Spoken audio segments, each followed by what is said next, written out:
Hey, and welcome to MCR Bot Builds for New Builders. In this episode, we'll be looking at batteries and chargers for your combat robot.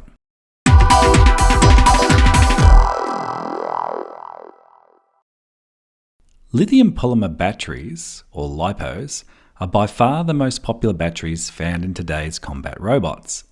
LIPOs are power dense, relatively cheap, easily accessible, and come in a huge range of capacities. There are a number of elements and measurements to a battery, so let's take a look at some of them. Firstly, there is the number of cells. Each LiPo cell is 3.7 volts when charged.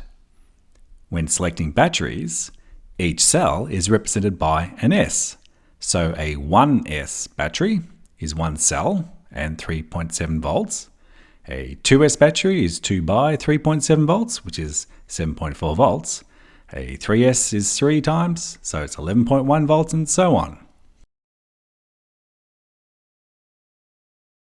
Each battery has its capacity measured in amp hours, which is the current discharge per hour. So a 500 milliamp hour battery can discharge 500 milliamps for 1 hour, or 1000 milliamps for 30 minutes. The C rating shows how fast a battery can charge or discharge without being damaged. To calculate the continuous discharge rate, then take the listed C rating, which is written on the battery, and multiply that by the amp hours of the battery.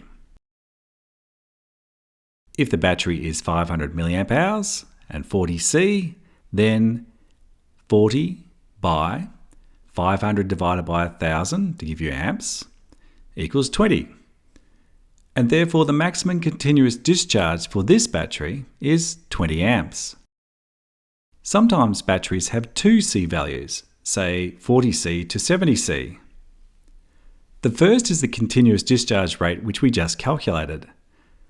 The second is the burst discharge rate, which is calculated the same way, but is not for continuous discharge, but instead for a burst of around 10 seconds or so. The battery has two leads. One is the power lead.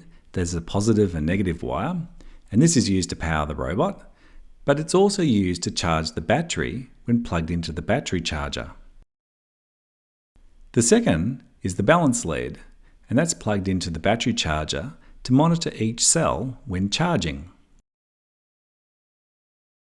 For combat robots, the battery needs to last 3 minutes in battle, so there's no need to get too big a battery. Choose a battery that just makes 3 minutes and use the weight saving in your weapon or armour. From each of the motor specs, as in drive and weapon motors, record the maximum current or stall current. Add each of the motor currents together and multiply by the time in hours to run, and in this case that time would be 3 minutes divided by 60, giving you total current by running hours equals amp hours. The answer will give amp hours, which is what is used to measure the capacity of batteries. Let's have a look at an example, and it has a few calculations, so you may want to pause the video. This example is for a Beetleweight. The weapon motor is an AeroDrive SK3 3530, and it's rated at 33 amps. The drive motors are Servo City Planetary Premiums, each with a max current rating of 2.5 amps. So we have 33 plus 2.5 plus 2.5, because there's two of them, multiplied by 3 divided by 60 to give you hours, and that answer is 1.9 amp hours, or 1900 milliamp hours. So the battery required would be 1900 milliamp hours.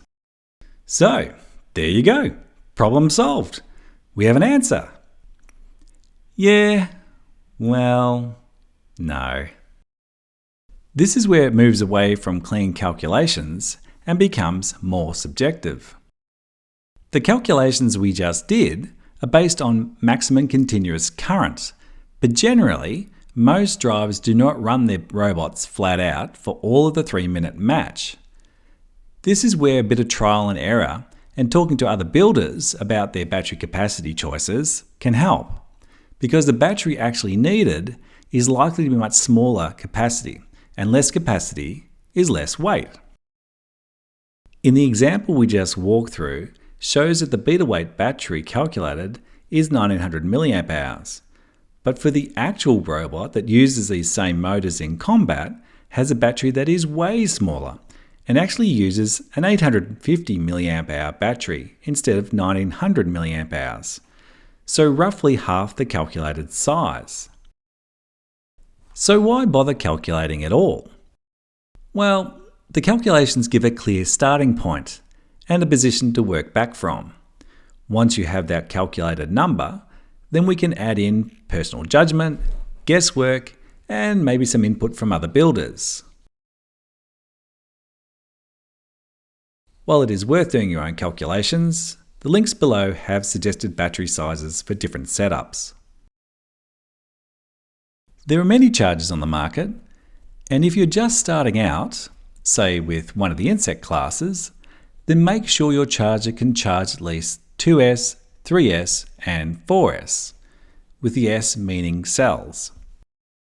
Plug your battery into the power plug of the charger, and then plug in the balance lead into the charger.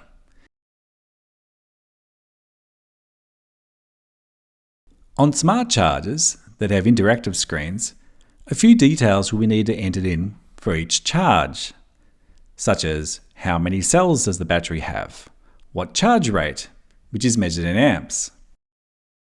Some batteries can be fast charged, but if you're unsure, then it is best to start with 1C. This means that if you have a 500 mAh battery to be charged, then it would need 1 by 500 milliamps, which means the output current would be set to 0.5 amps. If a battery isn't capable of fast charging, but it is charged at too high a rate, then it can overheat and catch fire. Most competitions have charging regulations that include a charging bag. A charging bag is made of a material that won't stop the battery burning, but does give someone enough time to make a run for outside with the bag. So when purchasing a battery charger, purchase a charging bag at the same time.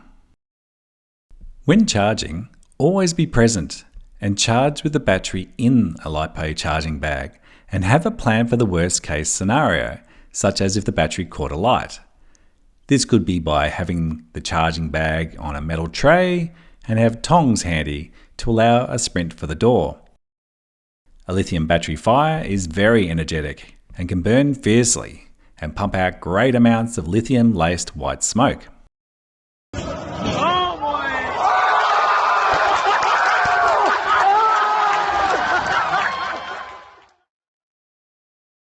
That's all we have for this episode.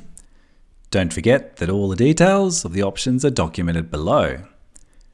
Please check out other episodes, including an introduction to the wiring of a combat robot.